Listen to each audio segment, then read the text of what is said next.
Lesson number 4 ની અંદર આપણે સચિત્ર સમુદાય, કોષ્ઠાંતરી સમુદાય, પંકજધારા સમુદાય, પૃથક્રમી અને સૂત્રક્રમી સમુદાયનો અભ્યાસ કર્યો. આગળ આપણે પ્રશ્ન નંબર 33 કે નુપુરક સમુદાય છે એ નુપુરક સમુદાયનો આજે આપણે અભ્યાસ કરશું.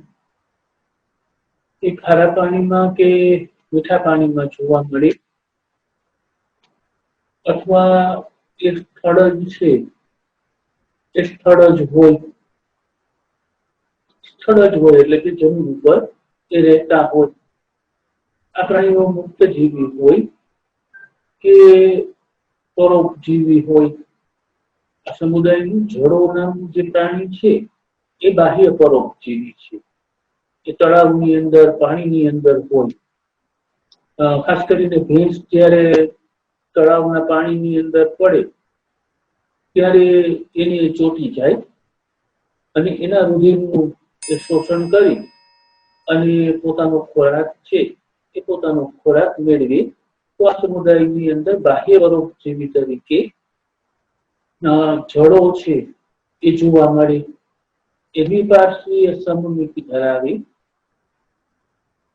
ત્રિગર્ભસ્તરીય હોય, દેહકોષ્ઠી છે, અંગ અને તંત્ર સ્તરનું આયોજન ધરાવે છે અને સમખંડીય ખંડતા છે એ ધરાવે છે. એટલે કે એનું શરીર છે એ સમાન ખંડોની અંદર વહેંચાયેલું હોય જેને સમખંડીય ખંડતા તરીકે અથવા સમખંડતા તરીકે ઓળખવામાં આવે. કે જલજ પ્રાણીઓ છે ખારા પાણી અને મીઠા પાણી બંનેમાં એ જોવા મળે અથવા કેટલાક પ્રાણીઓ સ્થળજ પણ છે એટલે કે જમીન ઉપર પોતાનું જીવન ગુજારે છે અને એ મુક્ત જીવી હોય એટલે કે મુક્ત રીતે કરતા હોય કે પરોપજીવી બાહ્ય પરોપજીવી તરીકે એ રહેલ હોય. એ દ્વિપાર્શ્વીય સમમિતિ ધરાવે, ત્રિગર્ભસ્તરીય હોય, દેહકોષ્ઠીય હોય અને અંગ અને તંત્ર સ્તરનું આયોજન ધરાવતા હોય અને સમખંડીય ખંડતા છે એ ધરાવતા હોય. આ પ્રાણીઓની અંદર આયામ અને વર્તુળી સ્નાયુઓ જોવા મળે અને આ આયામ અને વર્તુળી સ્નાયુઓનું સંકોચન અને વિસ્તરણ થાય એને પરિણામે એ પ્રચલન કરી શકે એટલે કે હલનચલન છે એ હલનચલન કરી શકે. મૂળ તો સ્નાયુઓ જ છે પણ સ્નાયુઓની ગોઠવણી અલગ અલગ રીતે થાય એટલે એને નામ અલગ અલગ મળે. સ્નાયુઓ છે વાય અક્ષ પર ગોઠવાય તો એને આયામ સ્નાયુ કહેવાય. સ્નાયુઓની ગોઠવણી એ વાય અક્ષ પર થાય તો એને આયામ ગોઠવણી કહેવાય, આયામ સ્નાયુ કહેવાય.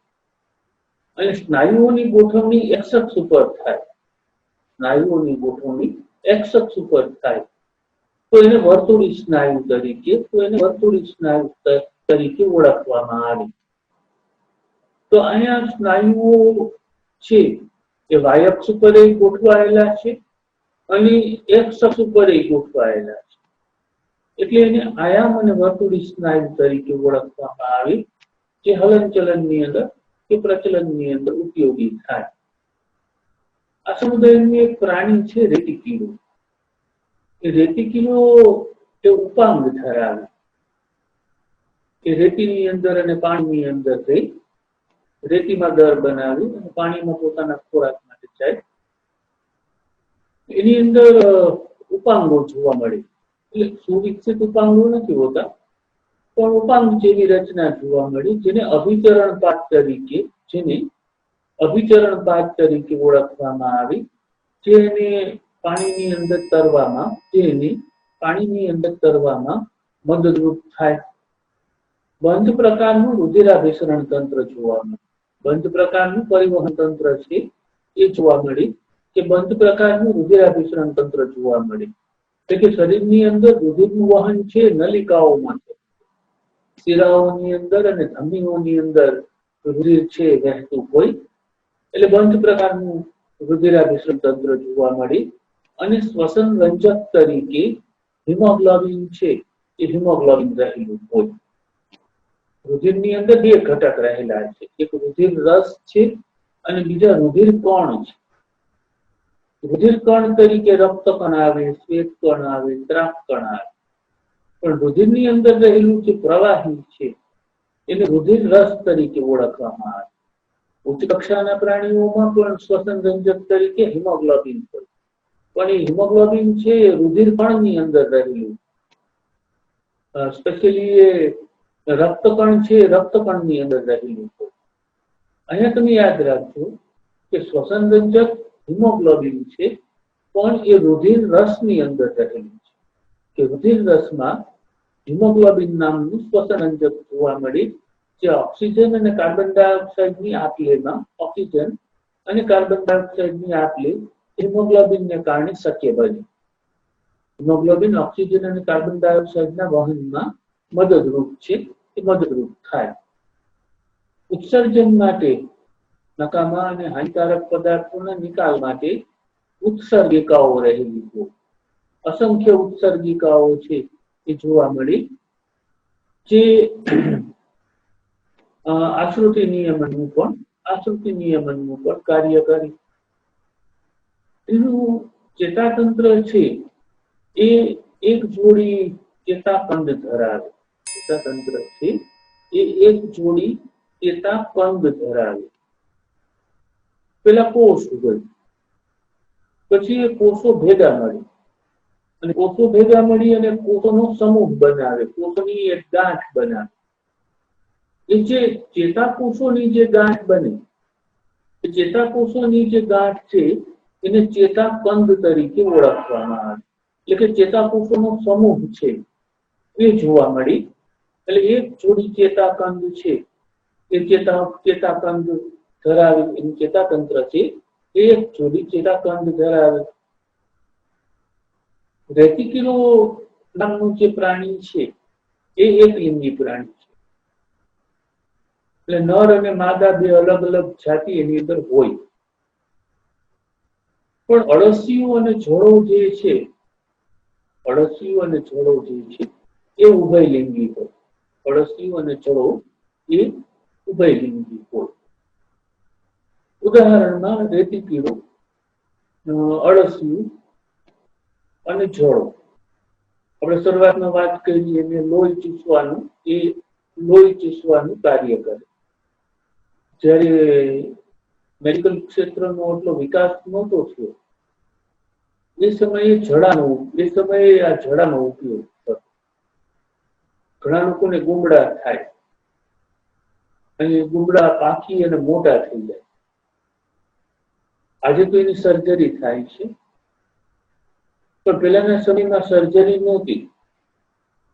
ત્યારે જે વૈદ લોકો હતા એ શું કરતા, પોતાની પાસે જોડો રાખે અને જેને ગુમડું થયું હોય એ ગુમડા ઉપર એ જડો છે એને મૂકી દે, એટલે જડો ત્યાં ચોટી જાય અને ગુમડાની અંદર રહેલું બધું જે રસી છે, જે પોરું છે એને શોષી લે, એને પી જાય કે ખાઈ જાય. અને એમ લાગે કે હવે ગુમડાનું સાઈઝ છે નાની થઈ ગઈ, બધું રસી છે બહાર નીકળી ગઈ, ત્યારે જડોને ત્યાંથી ઉખેડી લેવામાં આવે. તો જડાનો આ રીતે પહેલાના સમયની અંદર જ્યારે મેડિકલ ક્ષેત્રનો એટલો વિકાસ નહોતો થયો ત્યારે આવી રીતે ગુમડાઓની સારવારમાં કે શરીરમાં રસી થઈ હોય તો એ રસીને બહાર ખેંચવામાં ઉપયોગ છે એ કરવામાં આવતો હતો. તો આ નુપુરક સમુદાયના લક્ષણો થયા. નુપુરક પછી જે સમુદાય આવશે એ સંધિપાદ સમુદાય આવશે. સંધિપાદ સમુદાય છે એ આ સૃષ્ટિ ઉપરનો સૌથી મોટામાં મોટો પ્રાણી સમુદાય છે. સંધિપાદ સમુદાય છે એ પૃથ્વી ઉપરનો સૌથી મોટો સમુદાય છે સંખ્યાની દ્રષ્ટિએ. પૃથ્વી ઉપરના જે કુલ પ્રાણીઓ છે, પૃથ્વી ઉપર પ્રાણીઓની જે કુલ જાતિઓ છે એમાંની 2/3 જાતિઓ એ માત્ર સંધિપાદ સમુદાયની છે. એટલે સંખ્યાની દ્રષ્ટિએ પૃથ્વી ઉપર માનવ કરતા પણ જો સંખ્યા કોઈની વધારે હોય પૃથ્વી પર તો એ સંધિપાત સમુદાય છે. અહીંયા 23 જાતિઓ સંધિપાત સમુદાયની છે એવું લખેલું છે, પણ એ ભૂલ છે. ત્યાં 2/3 છે, ત્યાં 2/3 છે, એટલે કે 2/3 જાતિઓ છે એ સંધિપાત સમુદાયની છે. એટલે પૃથ્વી ઉપરનો એ સૌથી મોટો સમુદાય છે. એ દ્વિપાર્શ્વીય સમમિતિ ધરાવે, ત્રિગર્ભસ્તરીય હોય, દેહકોષ્ઠી હોય, અંગસ્તરીય આયોજન ધરાવે અને ખંડયુક્ત શરીર રચના છે. અને ખંડયુક્ત શરીર રચના છે એ ખંડયુક્ત શરીર રચના ધરાવે, દ્વિપાર્શ્વીય સમમિતિ ધરાવી, ત્રિગર્ભસ્તરીય છે, દેહકોષ્ઠી, અંગસ્તરીય આયોજન અને ખંડયુક્ત શરીર રચના ધરાવે. એનું શરીર છે એ શીર્ષ, ઉરસ અને ઉદરની અંદર વિભાજિત થયેલું છે. એનું શરીર છે એ શીર્ષ, ઉરસ અને ઉદરની અંદર વિભાજિત થયેલું છે. શીર્ષ એટલે માથું, એ માથું ધરાવે. ઉરસ એટલે છાતી, ઉરસ એટલે છાતી, અને ઉદર એટલે પેટ. શીર્ષ એટલે માથું, ઉરસ એટલે છાતી અને ઉદર એટલે પેટ.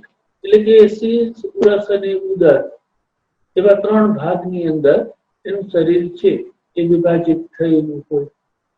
એના શરીર ઉપર એક કવચ જોવા મળે, એના શરીર ઉપર એક કવચ જોવા મળે.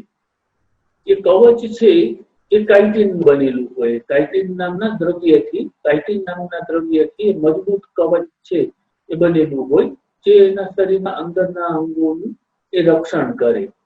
અને આ જે કવચ છે એને બહિર્કંકાલ તરીકે ઓળખવામાં આવે. તો કાઇટિનનું બહિર્કંકાલ જોવા મળે. એ સાંધાવાળા ઉપાંગો ધરાવે, એટલે એને સંધિપાત તરીકે ઓળખવામાં આવે.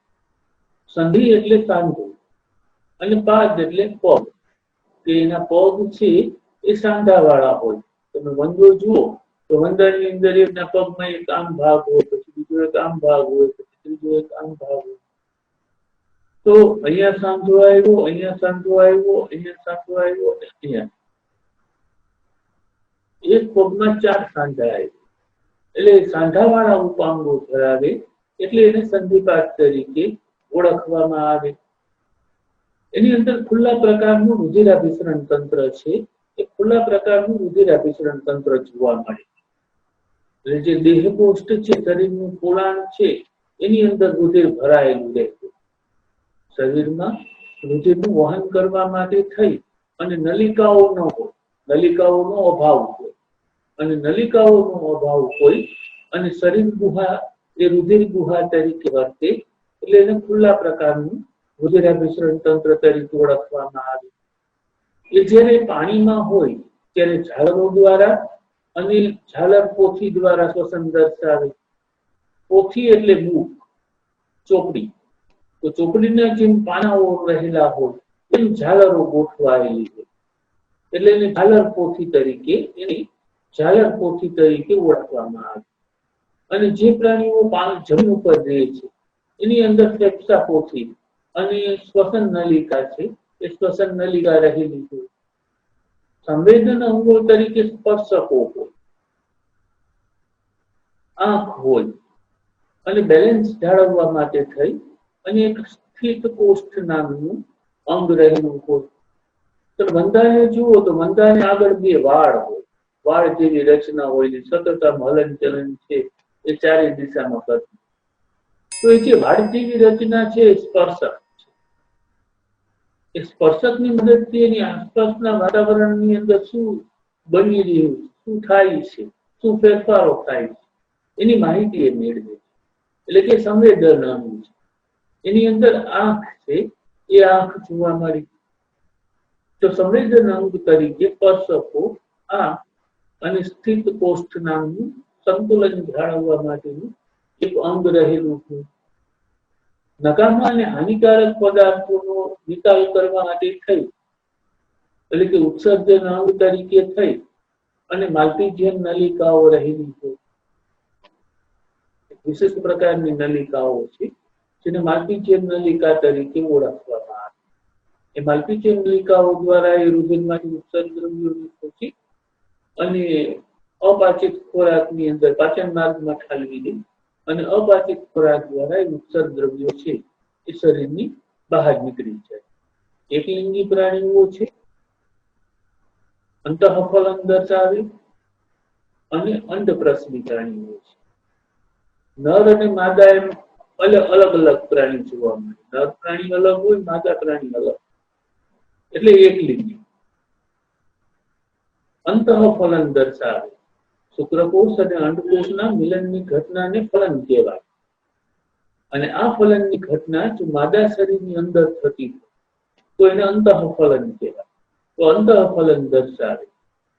અને અંડપ્રસવી પ્રાણીઓ એટલે કે ઈંડા મૂકતા પ્રાણીઓ છે.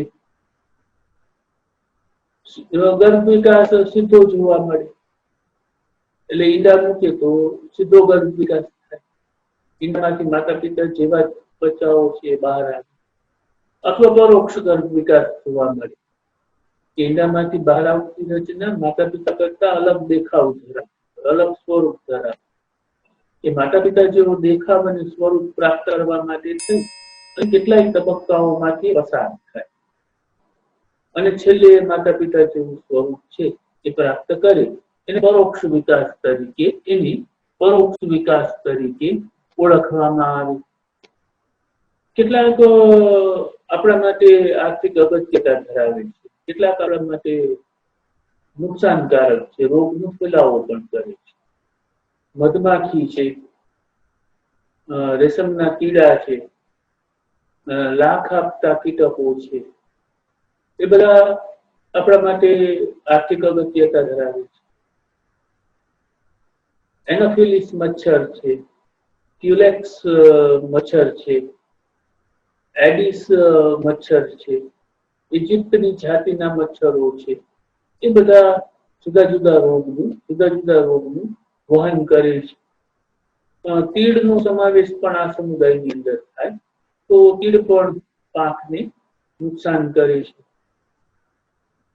દરિયામાં જોવા મળતા કિંગ કોબ્રા, ત્યાં કોબ્રા શબ્દ ખોટો છે, ત્યાં ક્રેબ શબ્દ આવશે. King crab. ક્રેબ એટલે કરચલો. ક્રેબ એટલે કરચલો. તો એક કરચલાની જાતિ જોવા મળે છે કે કરોડો વર્ષથી આ પૃથ્વી ઉપર અસ્તિત્વ ધરાવે છે, પણ એની રચનામાં કોઈ જાતનો ફેરફાર નથી. એ કરોડો વર્ષ પહેલા જેવો હતો એવો જ આજે છે. એટલે એને જીવંત અશ્મિ તરીકે ઓળખવામાં આવે. ત્યાર પછી આવશે મૃદુકાય સમુદાય.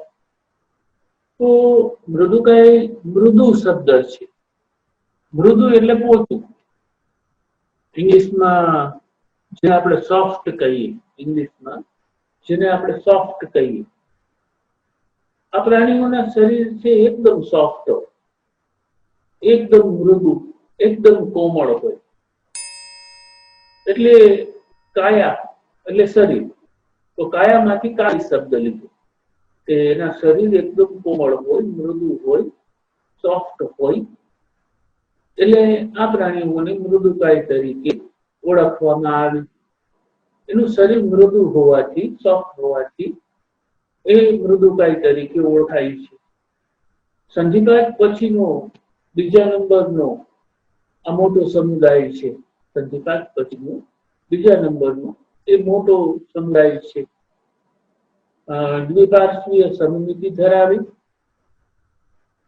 ત્રિગર્ભસ્તરીય છે અને દેહકોષ્ઠી છે. એટલે શરીરની અંદર પૂર્ણાંગ ધરાવે છે. કેટલાક પ્રાણીઓ છે એ જમીન ઉપર જીવે છે, એટલે કે સ્થળ છે. તો કેટલાક પ્રાણીઓ ખારા પાણીમાં એટલે કે સમુદ્રમાં રહે છે, અને કેટલાક પ્રાણીઓ મીઠા પાણીમાં એટલે કે નદીની અંદર, સરોવરોની અંદર અને તળાવની અંદર રહે છે. એનું શરીર છે એમાં એક જાડો પગ જોવા મળે, મોટો અને જાડો પગ જોવા મળે. એ સ્નાયુઓથી બનેલું હોય, એટલે સ્નાયુ પગ ધરાવે.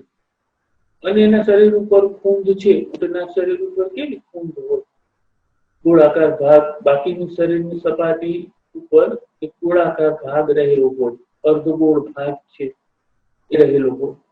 તો એવી ખૂંદ છે એ ખૂંદથી બનેલ હોય. એના શરીરની ફરતે કેલ્શિયમ કાર્બોનેટ છે, કેલ્શિયમ કાર્બોનેટનું કવચ જોવા મળે. તમે શંખ જુઓ, કોડી જુઓ, છીપલા જુઓ, ચીપ જુઓ, તો એ બધાની ઉપર એ બધા આ સમુદાયની અંદર આવે. તો એ બધાના શરીરની ઉપર સખત કવચ હોય. સખત કવચ એટલા માટે છે કે શરીરનું રક્ષણ કરવું પડે. શરીર કેવું છે? મૃદુ છે, શરીર સોફ્ટ છે. શરીર સોફ્ટ છે, મૃદુ છે, એટલે આ મૃદુ અને સોફ્ટ શરીરનું રક્ષણ કરવા માટે શરીરની ફરતે કેલ્શિયમ કાર્બોનેટનું કવચ છે એ જોવા મળે, જે આપણે કોડીની અંદર, શંખની અંદર અને છીપલાની અંદર જોઈ શકીએ. આપણી પાસે જે કોડી ને શંખ ને આવે છે એ અંદરથી ખાલી હોય, અંદર પોલાણ હોય.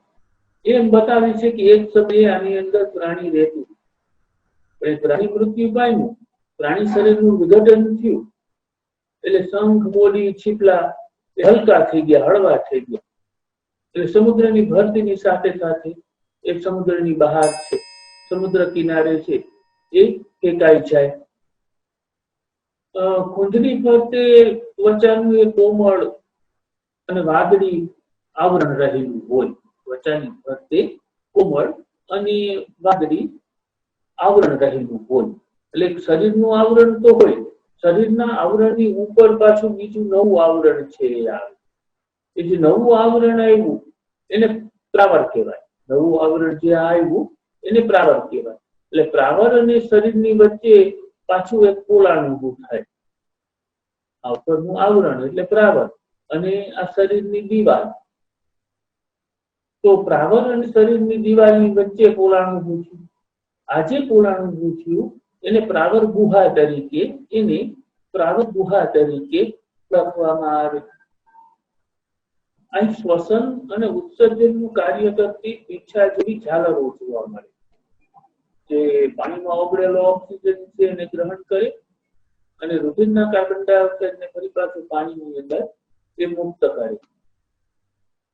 એટલે ઓક્સિજન કાર્બન ડાયોક્સાઇડની આપલે વાત વિનિમય માટે પીંછા જેવી ઝાલરો છે, એ પીંછા જેવી ઝાલરો રહેલી છે. અને એ શ્વસનનું તો કાર્ય કરે, સાથે સાથે શરીરમાં ઉત્પન્ન થતા હાનિકારક અને નકામા દ્રવ્યો છે એનો પણ એ નિકાલ કરે, એટલે કે ઉત્સર્જનનું પણ કાર્ય કરે. એના મુખની અંદર કરવત જેવા દાંત જોવા મળે. એના મુખની અંદર કરવત જેવા દાંત જોવા મળે. જેને રેત્રિકા તરીકે ઓળખવામાં આવે.